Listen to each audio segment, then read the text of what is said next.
Latest ആയിട്ട് റിനു ഒരു interview കൊടുത്തിട്ടുണ്ടായിരുന്നു. ആ ഒരു ഇൻ്റർവ്യൂവിൽ കുറച്ച് കാര്യങ്ങൾ പറഞ്ഞു. അതിപ്പം ഭയങ്കരമായിട്ടുള്ള രീതിയിൽ പ്രശ്നമായിട്ട് വന്നുകൊണ്ടിരിക്കുകയാണ്. അതെന്താണ് റിനു പറഞ്ഞതെന്നൊന്ന് കേട്ട് നോക്കൂ. അതായത് ഇപ്പോൾ രണ്ടുപേര് തമ്മിൽ ഒരു മുറിയിൽ കാണാമെന്ന് തീരുമാനിക്കുന്നു. പെൺകുട്ടി ചിലപ്പോൾ കുറച്ചു നേരം വർത്താനം പറഞ്ഞ് ഇരിക്കാനോ അല്ലെങ്കിൽ ചെറിയ രീതിയിലുള്ള ഒരു സ്നേഹത്തിന് വേണ്ടി അങ്ങനെ ഞാൻ ഉദ്ദേശിച്ചത് അതെനിക്ക് ലൈക്ക് ചെറിയ രീതിയിൽ ഒരു കിസ്സിങ്ങോ ഹഗിങ്ങോ അങ്ങനെയൊക്കെ എന്തെങ്കിലും കുറച്ച് സ്വകാര്യ നിമിഷങ്ങൾ പങ്കിടാൻ വേണ്ടിയിട്ടായിരിക്കും ഒരു സ്ത്രീ വരുന്നത്.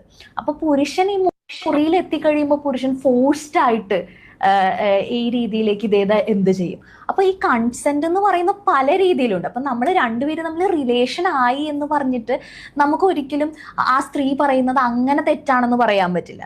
ഇപ്പൊ ഫോർ എക്സാമ്പിൾ പറഞ്ഞാൽ നമ്മൾ രണ്ടുപേരും ഈ മുറിയിൽ ഇരിക്കുന്നു. അപ്പൊ നമ്മൾ ഇവിടെ ചുറ്റും പുരുഷന്മാരുണ്ടെങ്കിൽ നമ്മൾക്കൊരു വിശ്വാസമുണ്ട്, അവരങ്ങനെ ഒന്നും നമ്മളെ ഉപദ്രവിക്കില്ല എന്നൊരു വിശ്വാസമുണ്ട്. അപ്പൊ ഈ വിശ്വാസത്തിൽ നമ്മൾ ഒരാളുടെ മുറിയിൽ പോകുമ്പോൾ അയാൾ ആ വിശ്വാസത്തിനെ തകർത്ത് ഒരു ഉപദ്രവമാണ് ചെയ്യുന്നതെങ്കിൽ ഫോഴ്സ്ഡ് സെക്സ് ഉണ്ട്, മാനിപ്പുലേറ്റഡ് കൺസെന്റ് ഉണ്ട്.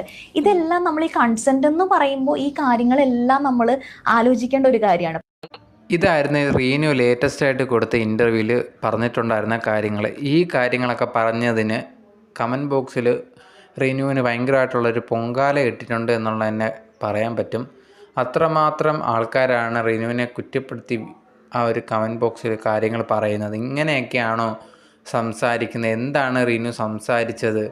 ഇങ്ങനെ ഒരു വ്യക്തിയാണ് രാഹുൽ മാങ്കൂട്ടത്തിനെതിരെ സംസാരിച്ചുകൊണ്ടൊക്കെ നിന്നത് എന്നുള്ള രീതിയിലൊക്കെ ആൾക്കാർ റിനുവിനെതിരെ ഭയങ്കര പ്രതിഷേധവും കമൻറ്റ് ബോക്സിൽ ഫുള്ള് റിനുവിനെതിരെ നെഗറ്റീവ് കമൻസാണ് വന്നുകൊണ്ടിരിക്കുന്നത്. ഈ കാര്യത്തിൽ നിങ്ങൾക്ക് എന്താണ് ഇത് കേട്ടപ്പോൾ തോന്നിയെന്നുള്ളത് മറക്കാതെ കമൻറ്റ് ബോക്സിൽ കമൻ്റായിട്ട് പറയുക.